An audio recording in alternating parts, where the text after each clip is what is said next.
Well, Matt, game coming up on Saturday against Salford, but before that, just been a busier week on the transfer situation and contract situation this week. Firstly, Lee Angol brought in from Bradford City. What's the story behind that? Yeah, just looking to improve obviously our attacking areas and um, probably not scored many goals as we'd liked this season. Although I certainly feel that's turned the corner and we're getting going with that now. And I certainly have never put pressure on the strikers to score the goals, but that's their main responsibility within the team to chip in when they can. But historically, with us and the success we've had goals come from all over the pitch. So no, Lee's someone I've come across many times over the years, watched teams played against him. He's someone I've always liked and always thought he would fit into what we do here. And it turns out he's actually from the Sutton area. His family all still living right near Gander Green Lane. So it very much feels like he's coming home. So it was a real good fit for both myself and Lee. And with his experience, his age, I'm sure he's going to add real competition and bring that bit of quality as well into that attacking areas that really feel we need at the moment. And then Thursday morning, good news on the existing players front, because several have signed extensions to contracts that were due to run out at the end of this season. Yeah, Louis John, Rob Nielsen and Goodliff have been such integral parts of the back four, even since obviously back in the National League days.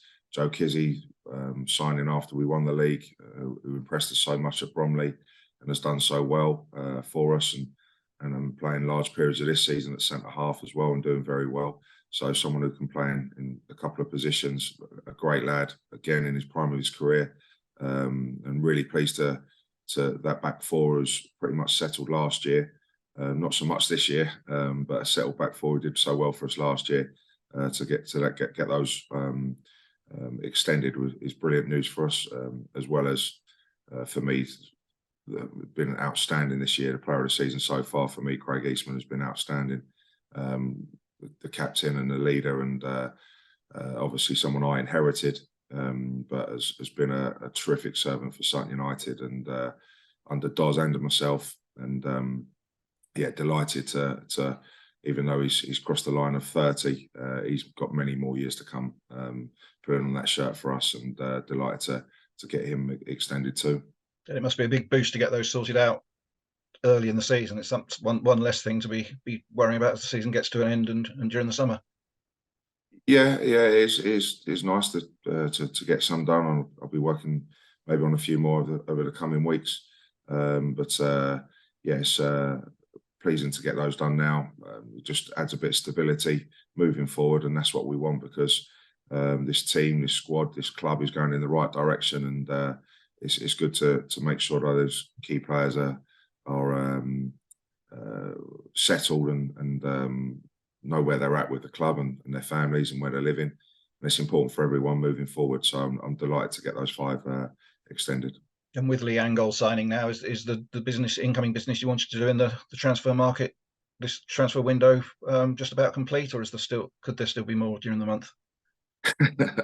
Well, after ask the chairman that. No, it's I believe that'll be us now. Yeah, maybe one or two. I don't know. But if we stay where we are right now, I'm really pleased, and I'm pleased with what we've got.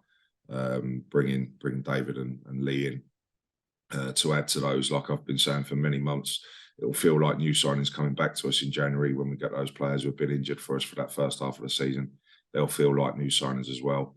And certainly the squad feels a lot different than it did a few months ago. So no, I'm really pleased with where we're at, both with personnel, our results, our fitness levels, where we're going. It's really positive times at the moment. And coming back to action on the pitch, good draw at Tranmere on Saturday. I think everybody agreed that it was the least we deserved over the 90 minutes. And another trip up north against another side in the promotion picture. There's lots of sides in the promotion picture really at the moment, it's so close together, and you'd have to say we're one of them. Salford definitely another, and it should be a good game. Yeah, it's so tight, isn't it? It's so tight. Little gap between the top 3, but Carlisle at 4th all the way down to probably Tranmere. So many clubs squashed in between very few points. Salford being one of them, ourselves being one of them. But like you say, it'll be a very tough game for us up at Salford. The favourites to win the league at the start of the season. Probably one of the biggest budgets in the league. I'm not massively into that, but you would presume so. And with the players and the squad that they've got, they'll certainly be wanting to try and get into that automatic promotion spot. So it's very very tough game for us. But we were excellent against them at home, completely dominated them and deservedly 1-0 up. But unfortunately, the sending off changed the game. And it was around the time when we were obviously lacking on a few bodies as well. And the latter stage of the game, we unfortunately conceded 2 goals and felt very hard done by not to come away with at least a point. So it was a frustrating afternoon for us back in late September. But as I say, I feel we're in a different place now. We've really kicked on since then. We're in a good run of form. And I know they won't be looking forward to playing us. So it'll be a really good game and one I'm sure we'll take as many supporters as we can up with us to cheer on the boys on what was another good point on the road up at Tranmere last week. And we've been saying all season about no easy games and anybody can beat anybody else. And I guess that was proved a little bit on Tuesday night when Rochdale won at Bradford, which kept those sides between 4th and I think it's 15th so close together. Yeah, I've been saying it, not just myself, but this league is so tight between the top and the bottom. Anyone can beat anyone. And you look at even the investment in some of the teams struggling this season so far down the bottom end of the table.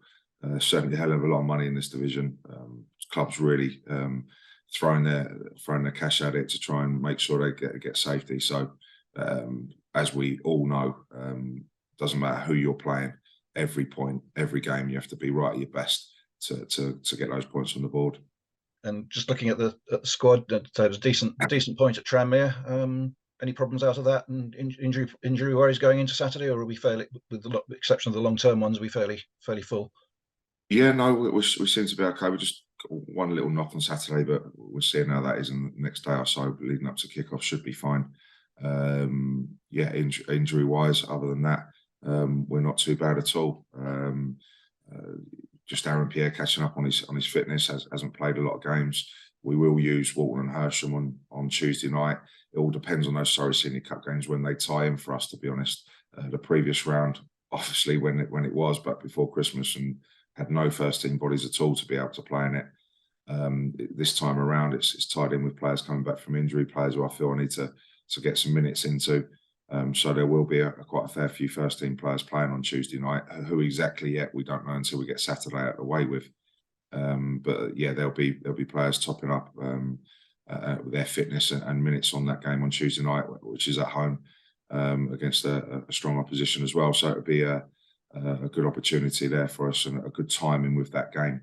The likes of Luke Gammon and Kwame Thomas haven't featured recently. Both have actually pulled me and expressed their interest. You know, 2 great lads. I haven't got a bad word to say about them. Really professional, 2 really good characters in and around the dressing room. But just minutes have been limited this first half of the season, and they both feel at the stage of their career they would like to try and get some more football elsewhere. So I've got no problems with that. Sometimes it just doesn't work out, and they just haven't had the opportunities they maybe liked.